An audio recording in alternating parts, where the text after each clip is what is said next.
Here is the protocol I go by when we are farrowing out our sows. Once she starts farrowing and she hasn't had any piglets for 30 minutes to an hour, then I put on a sleeve and lube the glove.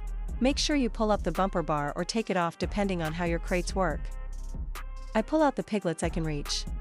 We usually towel dry our piglets because we don't have a temperature-controlled barn, and in the winter we don't want them to be cold.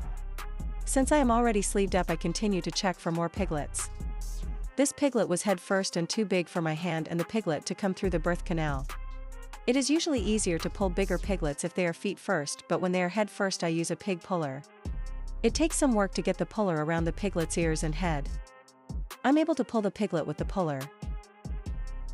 This is how I position my hand and the pig puller when I go in the sow to pull the piglet. And this is how I position the puller on the piglets to pull them out. I try to get it around their ears and line it up with the piglet's mouth so that it doesn't go around the neck and hurt the piglet. I pulled 5 live piglets and I couldn't feel anymore, so I leave and check her again in a half hour. When I come back she hasn't pushed any more out and no after birth, so I check her again. And I pull 1 more live. She looks done now and her belly looks concaved.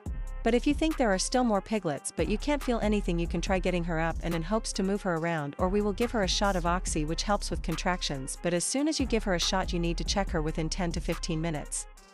We cut all the umbilical cords and dip them in iodine and give all the piglets a shot of iron. The sow will get an antibiotic and Dex which will help with inflammation and appetite. We write everything down on our gestate paper and then we will input it into the computer. This helps us keep track of everything that has been done, and we keep track of how many she will wean. Hope this helps.